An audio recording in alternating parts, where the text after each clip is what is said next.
All right. Let's get started. Thank you so much for attending the RSC Lunch and Learn series. This is exciting. Okay, so we are pleased to welcome Dr. Morgan Washington.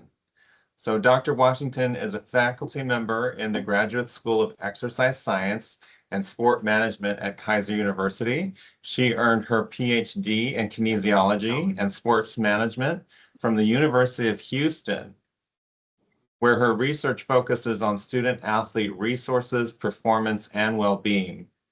A former Division I soccer student athlete and American Conference Player of the Year at the University of Central Florida, Dr. Washington integrates her athletic coaching and research experience to advance scholarship on student athlete development and support systems. At the end of the presentation, I will post a link for you to complete a brief survey to automatically receive your Keiser Continuing Education Certificate. This will need to be completed today, so please make sure you get the link before going. So I'm going to present that link at the end of the meeting so everyone stays here. And so without much ado, go ahead, Dr. Washington, take it away.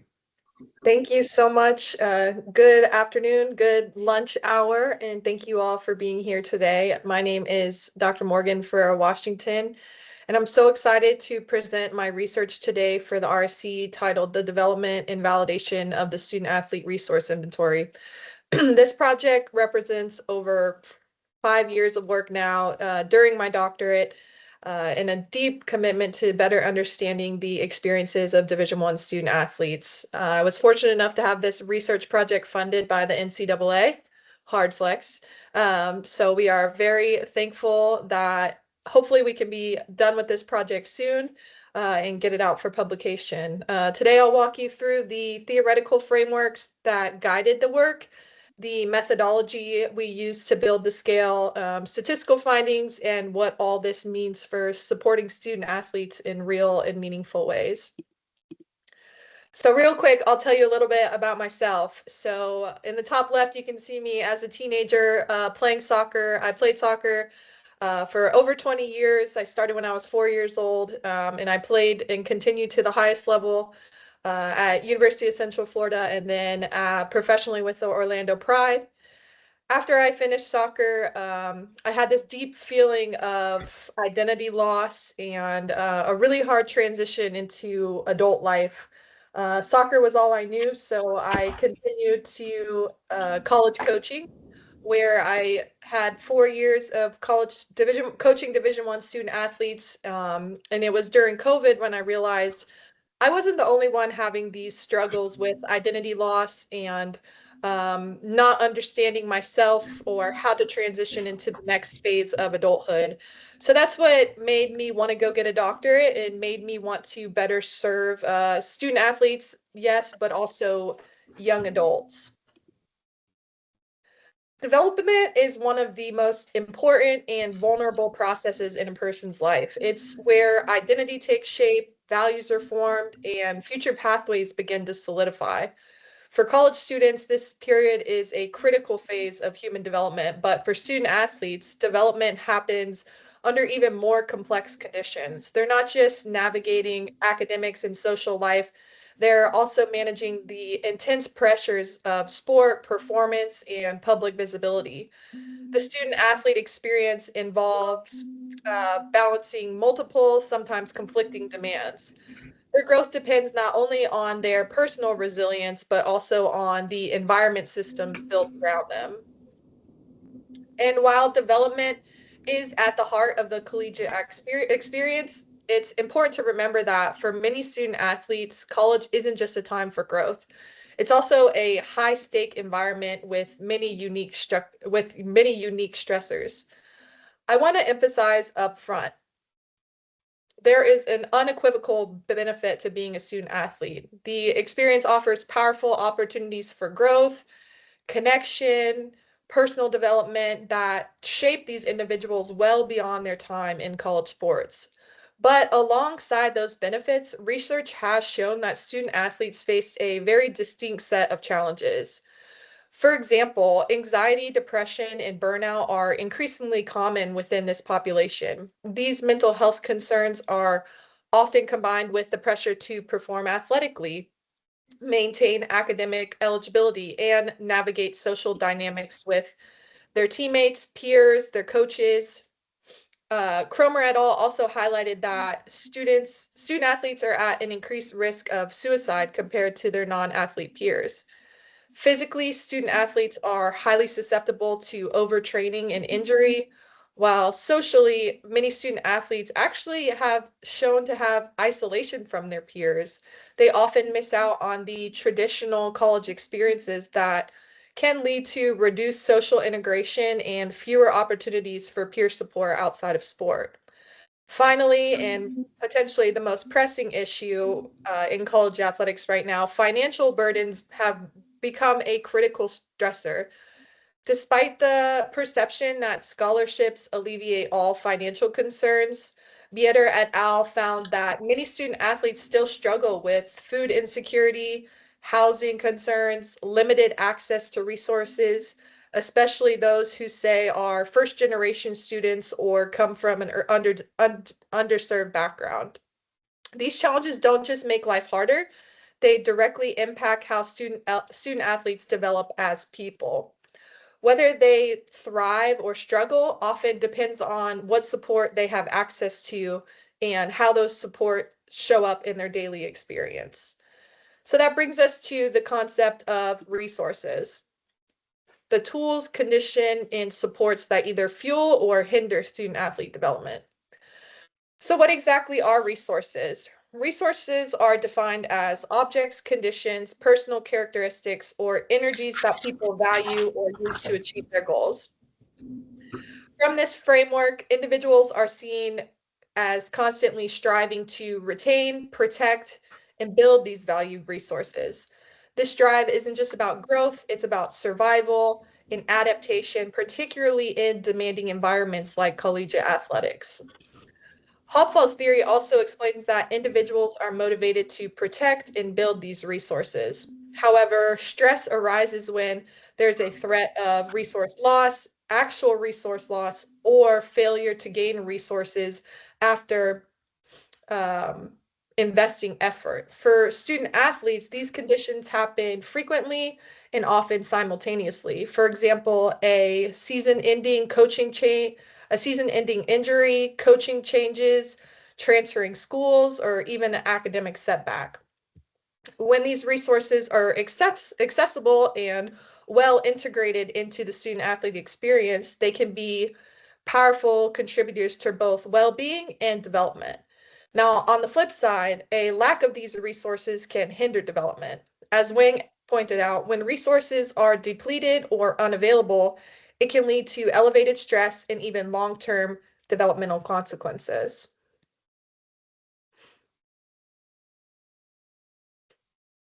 While we know that resources like mental health support, social connection, financial stability matter, much of the existing research looks at these areas in isolation.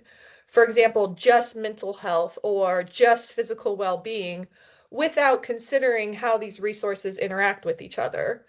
Currently, comprehensive framework has been developed to capture the full spectrum of resources holistically. That hasn't been done before. Research often overlooks the interconnected nature of these supports and their combined influence on student athlete outcomes. This narrow focus limits understanding of how multiple resource domains collectively impact student athletes. My study aimed to address this by investigating resources as multidimensional and interrelated constructs. So that leads me to theoretical framework, which is a very important topic when it comes to research in sport management. This study is grounded in a synthesized framework that brings together multiple resource-based theories and competing perspectives on the role of sport. At the core is conservation of resource theory, which suggests stress arises when individuals lose or lack access to valued resources. However, this theory assumes resources are relatively stable, which isn't always true for student athletes. That's where the resource-based dynamic perspective comes in. it argues that resources are fluid. They gain or lose importance depending on context. For student athletes, that context changes constantly due to transitions like injury, redshirting, eligibility shifts. To deepen this understanding, Schlossberg's transition theory helps frame how student athletes are responding to these changes. It highlights that an individual's ability to adapt during transition depends on four factors: situation, self-support, and strategies. But overlaying all of this is the debate between sport for development and sport development. The former promotes sport as a tool for positive growth, while the latter centers on building elite level athletes, which often comes at a cost. This study shows both are happening at once. Sport can offer valuable resources, but also demand them, sometimes unevenly at the athlete's expense. Together, these frameworks help explain why student athlete resources are not just available or not. It's not about if they're just available or not, but they are deeply tied to context and timing. Now, this model in particular, the resource-based dynamic perspective in retirement adjustment theory suggests that an individual's ability to adapt to retirement depends largely on the resources available to them.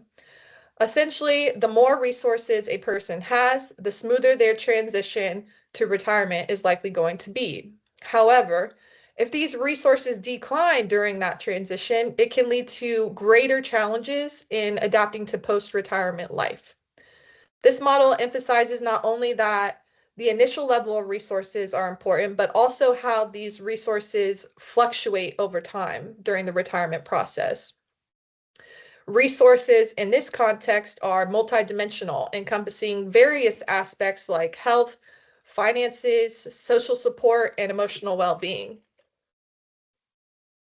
This theory works by assessing an individual's resources before retirement, tracking changes in these resources during the transition, and linking these changes to outcomes such as life satisfaction or overall well-being. Now, for the first project I did when I started my PhD, we decided to test a very established resource inventory that had been used predominantly in the retirement from workforce population. Ling and Earl tested this exact model that we're looking at here and confirmed it identified 6 core resources that were critical for adaptation, which, let's see if it works. Nope. It's circling the little box. Their work provided theoretical validation, but we extended this approach to sport to understand how these resources function in the unique context of college athletics. So we administered that survey to 500 Division I student athletes to examine how these resources interact with each other. However, after our analysis, that indicated that the model did not fully explain the resource dynamic in the student athlete specific context. That outcome reinforced the need for a comprehensive, sport-specific resource scale to define resources for this specific population. Which led me to the aims of this study. Aim 1 was to explore and identify items associated with resources in the student athlete population. Aim 2 was to verify and validate a resource scale for student athletes. Aim 3 was to assess the association of resources with life satisfaction in student athletes, and Aim 4 was to assess group differences in student athlete resources.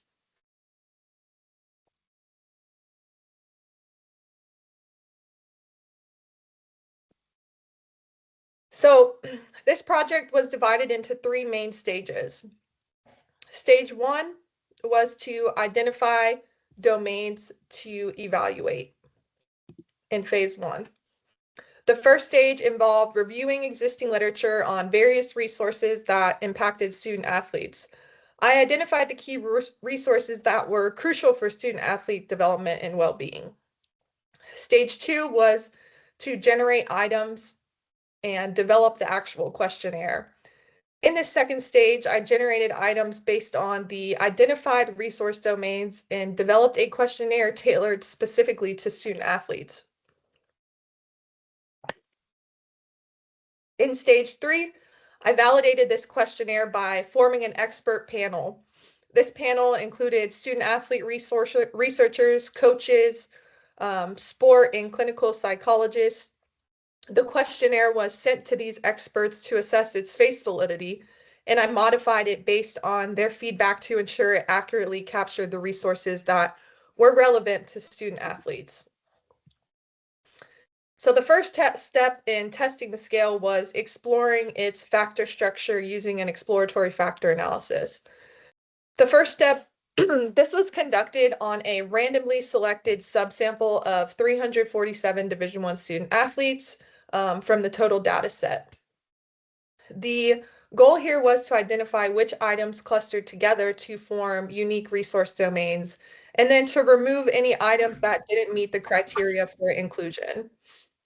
So we used a Promax or direct Abelman rotation, which allows the factors to correlate with each other, something that is expected in resource-related constructs. There are several exclusion criteria were applied during the analysis. I excluded factors with, if you wouldn't mind muting yourself, I excluded factors with eigenvalues less than 1, items with loadings below 0.5, items that had significant cross-loadings, and factors that had fewer than 3 items. In addition to statistical thresholds, theoretical justification was considered when deciding which items to retain or remove for the survey. After completing the EFA, the second half of the sample, consisting of 350 student athletes, was used to conduct a CFA. The goal of this step was to test whether the 5 factors structured identified in the EFA would hold in an independent sample. The CFA was conducted in AMOS using maximum likelihood estimation with full information maximum likelihood, which is applied to address any missing data. This method estimates means and intercepts, allowing for more accurate model fit without introducing bias from incomplete responses. Unlike EFA, where items are allowed to freely load onto factors, CFA requires that each item be constrained to its designated factor. This provides a more rigorous test of model structure based on both empirical findings and theoretical expectations. So you can see here the model fits that we use to standardize indices. In addition to overall fit, we assessed reliability and validity of the scale. Internal consistency was again measured using Cronbach's alpha, and then we looked at convergent validity, discriminant validity, comparing the AVE of each factor against the squared inner factor correlations. We won't get too much into statistics. I'll save that for my measurement and evaluation class. So after phase 3, the last step is to use retest reliability to evaluate temporal stability of the scale responses over time. So we gave the scale to these student athletes, and then 14 days later, they took it again. Why? They serve a different they serve a different purpose. The CFA addresses structural validity, whether the items fit into the hypothesized factor model. In contrast, retest reliability assesses measurement stability, whether the scale yields consistent scores over time. So does it beat the test of time? And 2, this is an exploratory study. Because this was an early phase scale development, all forms of reliability and validity evidence were still valuable, even if structural fit wasn't yet optimal. So then for AIM 3 and AIM 4, the purpose of the analysis was to assess student athlete resources and their relationship with life satisfaction. To do this, I combined the 5 resource domains into a single composite variable to test the overall relationship with life satisfaction using linear regression. Then I ran multiple regression analysis to examine the unique contribution of each specific resource domain. Then for AIM 4, I conducted group comparisons based on sport type, gender, race, ethnicity, and academic year, along with if they were transfer student athletes. To analyze these differences, I used a one-way ANOVA, a MANOVA, and chi-square test for the categorical variables. I also performed post hoc tests to identify specific group differences. The goal was to identify meaningful subgroup differences that can help inform more targeted and effective support strategies for the diverse student athlete population. So for this study, I recruited NCAA Division I student athletes from two main conferences, the Big 12 and the American Athletic Conference. To begin, there were two samples, one to address EFA and one to address CFA. On the second sample, there was too much missing data.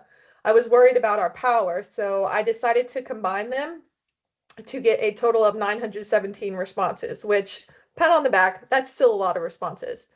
But after addressing missing data through case-wise deletion, the final analytic sample consisted of 697 participants. The missing data was obviously a concern, but it seemed that some student athletes started and then did not complete the full survey.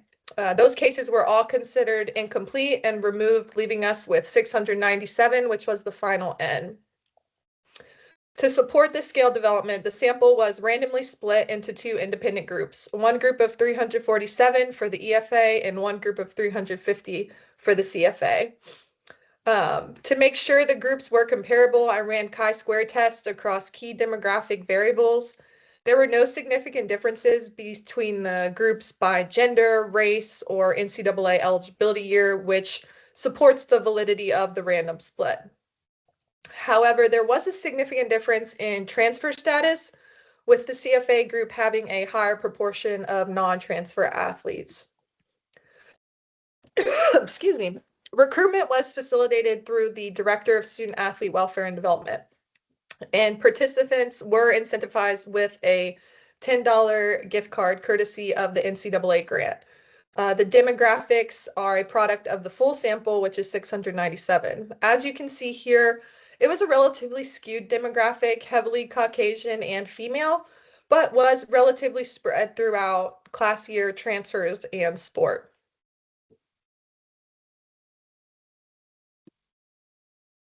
So I want to give you guys some examples of the items that we included on this survey.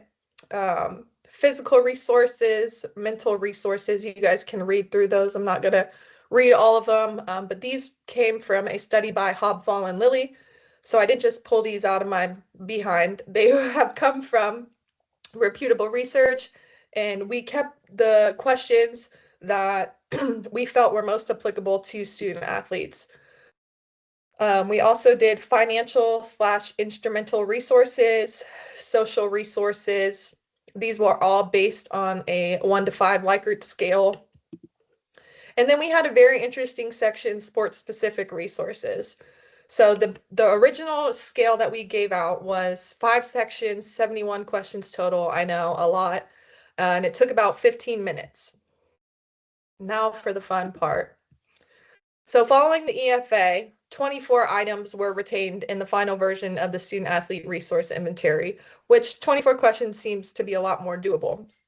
The rotation converged in 7 iterations. While the initial solution suggested 6 factors, a parallel analysis indicated that a 5-factor structure was more appropriate.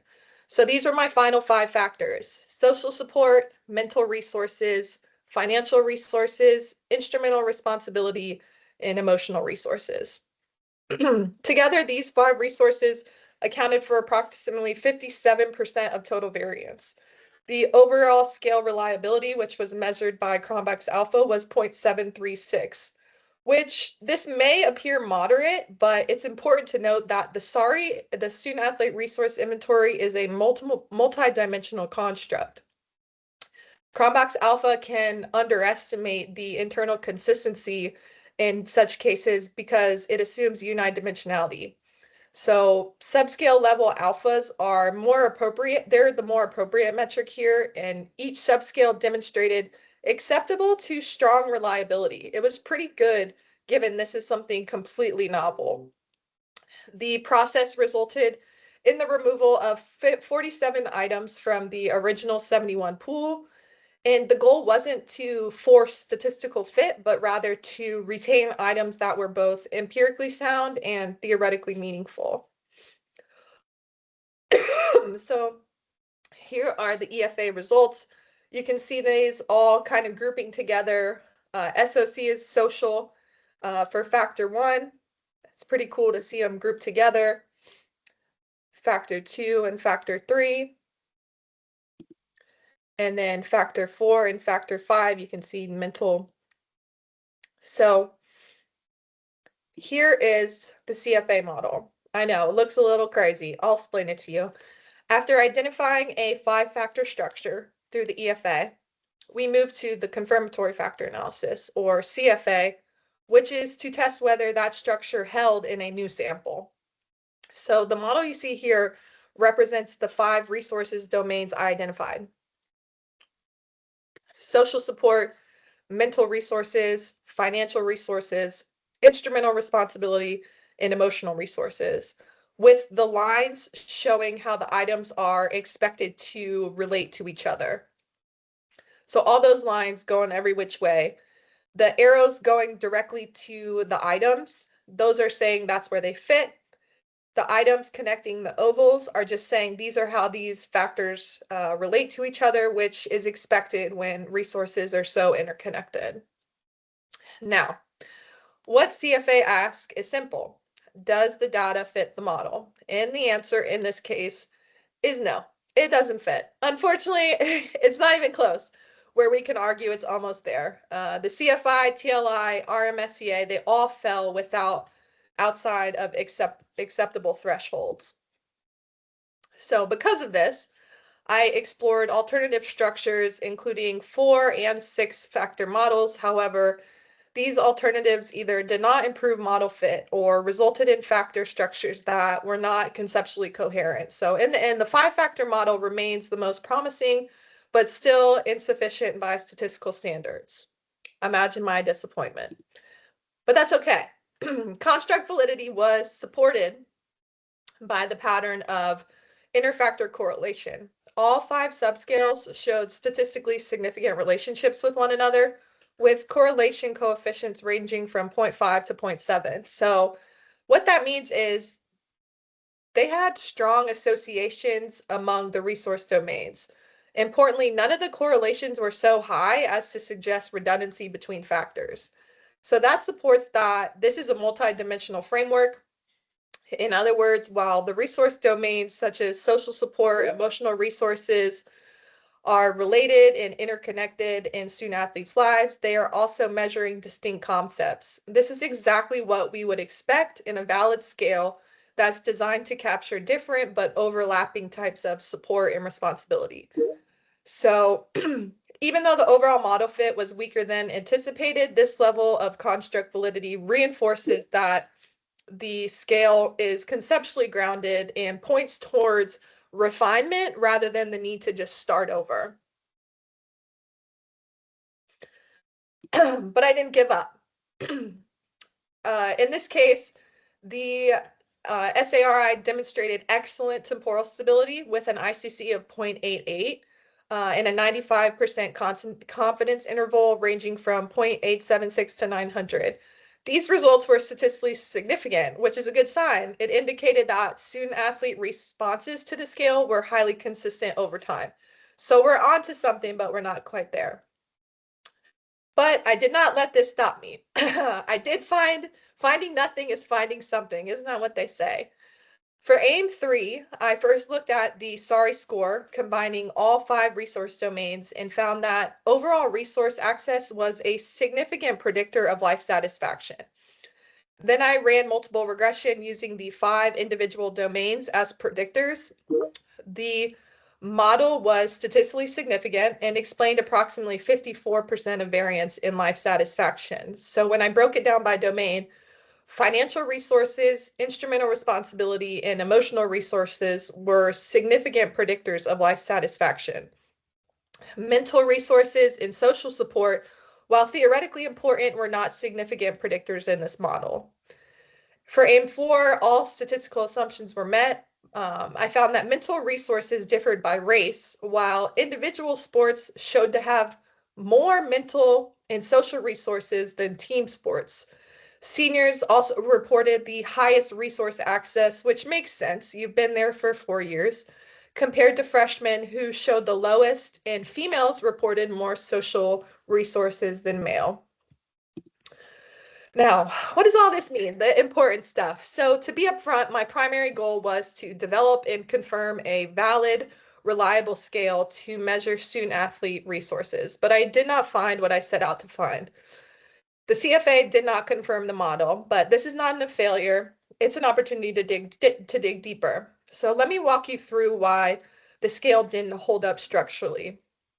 Student athletes live through multiple overlapping transitions, injuries, eligibility changes, team roles that shift how they perceive and value resources. The volatility means that their experiences of resources is fluid, it's not static. Our CFA sample likely included athletes at very different points in these transitions, which could cause the factor structure to be unstable. Even though the model didn't confirm, the EFA gave us a clear 5-factor solution that aligns with theory.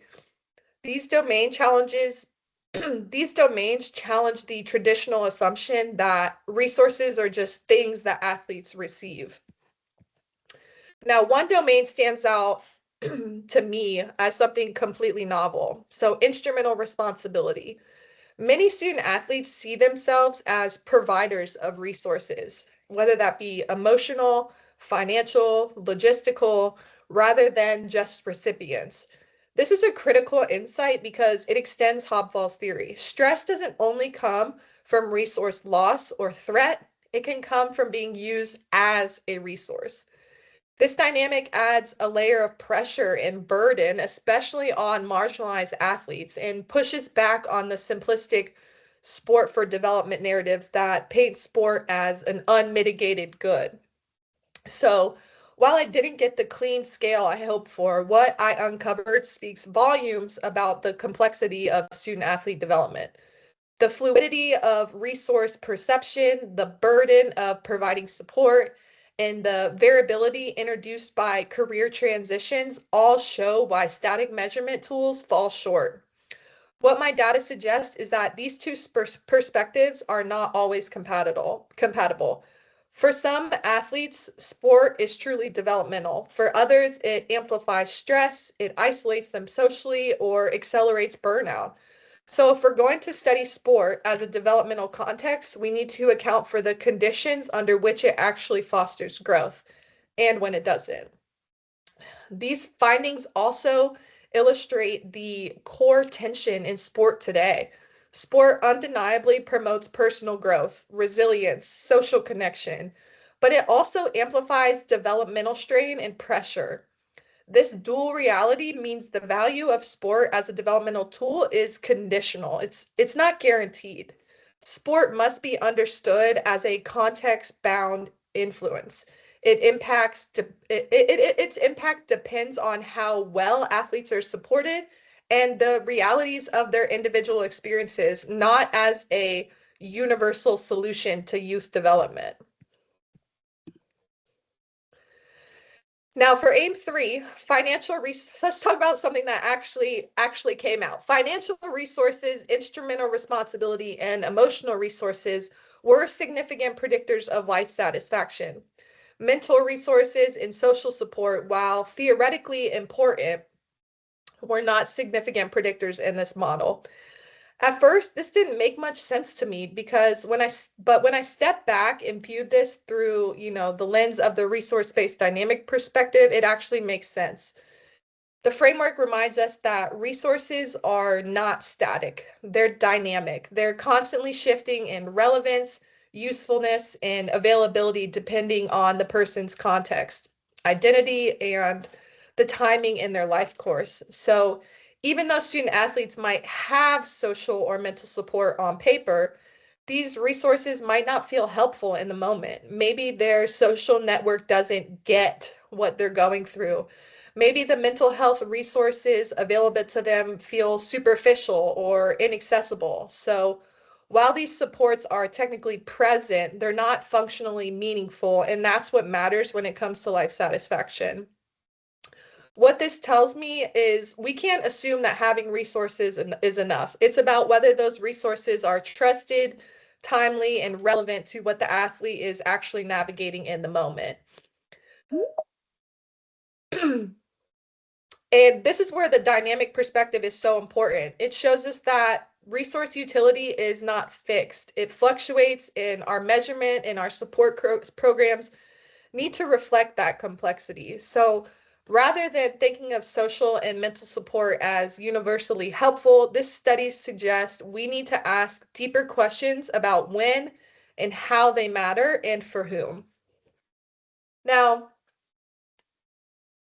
when I analyzed group differences, I found several patterns that were both, surprising and revealing. So gender. In my analysis, female student athletes reported greater social resources than males, with the difference trending towards significance. Now, on the surface, that may seem expected. There's literature suggesting women are more likely to engage in help-seeking behaviors and maintain emotionally supportive networks. But when I view this through the resource-based dynamic lens, I start asking questions. When are those social resources actually useful? And are they functional or just formal? For male athletes, the perceived lack of social support might not mean that they're completely isolated. It may reflect the type of team culture that they're embedded in. Many male team sports emphasize independence, toughness, individual performance over the group. So while they may technically have access to teammates and staff, the support may not feel authentic or emotionally accessible. Presence doesn't always equal perceived usefulness. So now let's look at the difference between individual and team sport athletes. Team sport athletes actually reported lower social and mental resources. That's counterintuitive. It directly challenges a core tenet of Hobsbawm's conservation of resource theory. He would argue that team sport athletes, because of their environment, should have more resources, more people, more structure, more support, but that's not what I found. And this is exactly where I argue that sport itself is a unique environment, one that's not fully captured by traditional theories. In team sports, there's pressure to compete for roles, to constantly prove your value, and sometimes put the team's success over your own needs. In other words, these athletes are surrounded by people but may feel profoundly alone. There's an invisible social role in team sport that traditional resource models just don't account for. So while on paper team athletes should be more resourced, the lived experience tells a completely different story. I also found that seniors reported the highest level of perceived resource access, while freshmen reported the lowest. This pattern suggests that student athlete experiences with resources vary across the collegiate life course. As athletes progress through their careers, they may become more familiar with the available support systems or build stronger personal networks. These developmental differences in resource perception may also help explain why the factor structure confirmed in the EFA but did not hold in the CFA, because athletes in the second sample may have been at a different point in their collegiate journey, leading to more variability in how resources were interpreted or experienced. And this brings me to race. White student athletes reported significantly higher mental health resources than African American athletes. This finding aligns with existing research and confirms what the literature has told us all along. Resources are unevenly distributed, and these inequities often fall along the lines of race, gender, and sport type. This study expands conservation of resource theory by showing that resources are dynamic, fluctuating, and in response to key transitions student athletes face, like injuries, redshirting, and then eventually retirement, their resources are ever changing. A major new insight that came from this project is the concept of instrumental responsibility. Some athletes experience pressure to act as the resource themselves, providing financial or emotional support to others, which adds a unique source of stress that is not accounted for in the original models. These findings highlight the need for multidimensional and intersectional resource models that reflect how identity and context shape resource access and experience. Importantly, traditional outcomes like the life satisfaction may not fully capture the complexities of student athlete well-being. So this calls for an evolution in resource theory, one that is more flexible and able to track how support shifts over time and across multiple roles that student athletes navigate. This will allow for a better understanding of their experiences and how we can best support them. Obviously, there were a few limitations to this study. The SARI was not confirmed, highlighting challenges, measuring dynamic resources. Our cross-sectional design limits our abilities to understand how student athlete resource needs evolve over time or through key transitions. We did use an online survey, which can always introduce potential bias. And again, this sample, although large, was not fully representative of the diversity of sports, NCAA divisions, or cultural backgrounds, which can limit the generalizability of this study. Now, this is where I need you guys' help to advance this work. Future research should use longitudinal design to track how resource needs change across key transitions like injury, transfer, or retirement from sport. I don't think that we have to start over. I think refining the SARI for specific subgroups will improve its relevance and accuracy across diverse athletic populations. Incorporating qualitative or mixed methods can deepen understanding of resource experiences and perceptions. I think maybe going back to square one with a qualitative study to help develop the original survey could potentially get us to the point where the CFA sticks. There's also a need to explore alternative outcome measures beyond life satisfaction that better capture student athlete well-being. And finally, to me, obviously, you can feel my passion. This research is just the beginning, and future work in this space is more important than ever. If you've paid attention to the headlines lately, NIL deals, mental health crises, conference realignments, it's clear that student athletes are under more pressure than ever before. Institutions are pouring resources into programs, but if we don't understand how athletes actually experience those resources, we are missing the mark. This work gets us closer to truly supporting student athletes in a way that is responsible, relevant, and rooted in their real needs. I'm genuinely excited about what comes next because with the right tools, we can meet athletes where they are, not where we assume them to be. And that is how we make a real impact. Thank you for letting me share something that's very important to me today. I would love to hear your questions, or if you want to connect and think this research might be relevant to you, here's my information. I would love to connect with you further. Thank you. Thank you so much, Dr. Washington. It was a pleasure having you here with us. Some of what you said in the beginning could be extremely related to veteran students and veteran groups about feeling that, connection back in and finding your own connection with life. I'm going to post right now the link for the survey so everyone can get credit for their Keiser University continuing education. So I will post that here. And I will let this meeting go on and continue for a little bit so we can all do the survey because it has to be done. It says it has to be done today as the link will close.